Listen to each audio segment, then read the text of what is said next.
Isagi Chahi Tarinipan Sudrivasingna, Nasigi Videosi, Yingbigano. $1 million wahang. Angang popular Matungda, Nupigi Pazaina Simasi, Mahusagum Amuk, Hannagum Amuk, Khujillakpra, Khujillakpra. Chaboklaba Matungda Haktinamada, Nupasingda, Tagumba, Komkum Lauba Powdra. Operation Todavi, Angang Pubu Pising, Angang Pumatamda, Makwiki Bazaina do, stress Todabatu Marmoraga, Mapal Tunga Pamadi, Kong Hamning Pumatamda, Jamraya the Monda, Chitpakutpa Yubunaching Badugumba, problems in Torakanbra.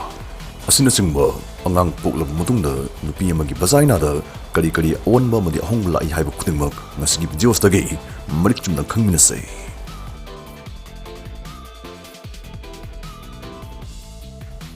Angang Popomatamda, Angang Si, Womb, Angang Kaudagi, Angang Kaudi Masil, Cervix is the Pautragala Aga, Bazaina dagi Angang Si, Mapal Turk Toribani.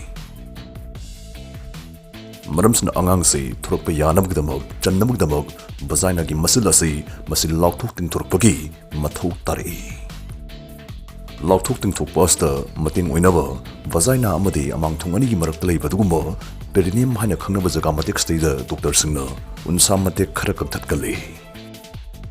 Angang popular Matungda, Sigi Kaptaki Vasarwasi, Wishing with Hakjang the Tumsilaga, Hakjang the Tumsinja Kikada Dugumba, Susar Makalam the Posilakane.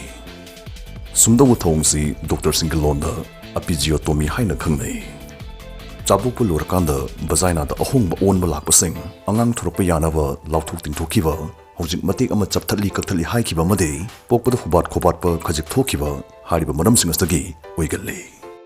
Nasake Hanjan Sumpaliva, Angang Mutungi own Hong Haribasi, Masik Karimutu Urban Haibadumu, Kanginarase.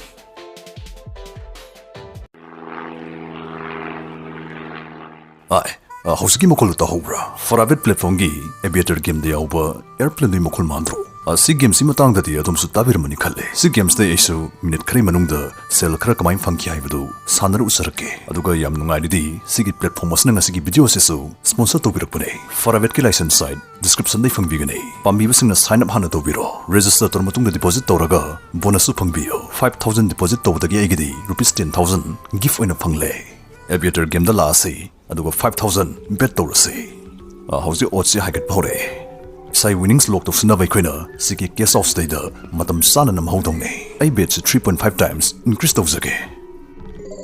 Wow, rupees 17,650, win Tore. Do the house rupees 22,000, withdraw to Toge. Aremus the next game gi account to me Holage.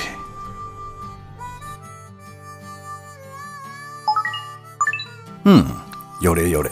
I at a side sing the so game Sanabrangiri.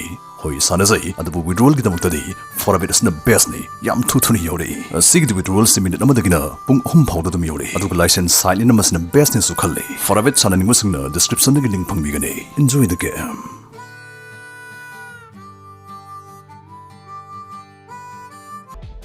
Mafamduda, Chikpanava Sava Paupa. Angang Pokrava, Punkranatraga, Numit Kragi Matungda, Mafamduda. Chikpa Saba Pomba, Pamana Tragatapda, Nuaitavasi, Masi, completely normal oi, Nusa Tiningai oide. Doctor Nasu antibiotic Amadi, painkiller Tarakani, Sing Lumbulum Sabda, Pamu Harpasuyai, Tuna Pagalanava Madi, Jaina Hantananaba.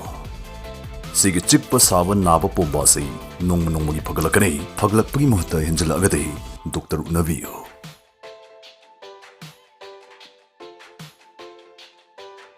Number 2, Bazaina dagi, Mahimanai Thurakpa, Khujillakpra.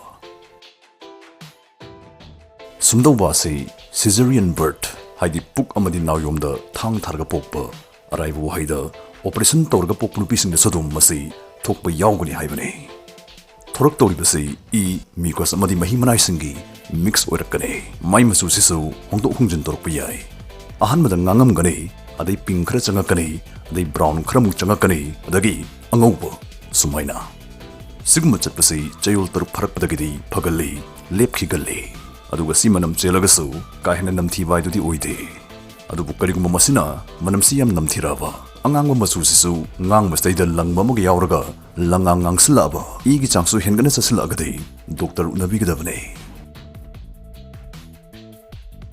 Number 3, Vagina, krang krang lauba. Angang pokraba matung vagina krang krang lauba si masi completely normal oi. Operation tawda pokpoi gera tawda bi pokpoi gera sumdo wasi animuk da thokpadu moi thoi. Sumdori wasi nupi singi chabok hormone estrogen gi sang hanthaki bagini. Aduga sumdo wasi mabuk thoklabi period laktrabi singdana dum hiangani. Adubu masi pakhatingai oide matam khara taini. Angang mabuk pithakpa lepkiba natraga hanthaki matam da estrogen gi level sei adum normal lakani. Angang poklaba matung vagina adum lauthoga lehawnatra. Adum na khalamba yai angang poba matung dari vagina sei kharadi lauthoga udong male leidong male khara pakthok tong male tagum lus oina phaudong male dana. Adubu khangjin biu phawriba horo horabasti angang poklaba matung numit kharani matung da dum phakini. Maramdi vagina simasi maril chathuk chasin ngam badgumba elastic organ amane. Adubu adum na khangliba $1 million wahang adudi operation tawdabi angang pokhar matungda aigi vagina ase poktringai mamangi mahusagi dugi phibamda chap manana hanjalakhi gadra 100% mahusagi duga manarkhi gadra haibasne. Pakum pizage 100% mahusagi duga chap manaba phibamdadi hanjalakande. Tawigumasung pelvic floor gi sajal ka tawragadi hanagi duga chanana yam naknaba phibamda hanjalhalakpa yai. Laina madudi haktinabada adungi partner aduna khenaba amada khangoi khenaba phonaba yai haibane. Tha ahum marigi matungdasu lus oibadum phawragadi akhanaba physiotherapist ama tanabiu akhanaba physiotherapy tongnaba. 1 amadi 2 tongningakpada khangba ngamaktaba ngahakta phaw. Operation tawdaba chabu matungda mapal thukningakpa amadi khong hamningakpada samra bera karakpagum control iya yarakdaba control sakti hanthaba si adum thoknei tongnei. Adubu normally masi tha ahungi matungdadi maranai adum phajarakalli. Karigumba phaglaktaba taragadi masde sodom akhanaba physiotherapy tawbagi mathau tarakane. Aduga sigi control ngamaktabaga mari lenaba problem masdi adumna mirulingai sigi control tawnaba muscle sing asai adumna kekal natraga perineal massage sing masi tawraga joton tawrga lerkpoiragadi 1 amadi 2 gi control da bera karakpagi chang asai yam hanthagane. But don't well, smile like you spam. Try a lot, go get started now. Have the best, cause in the games win.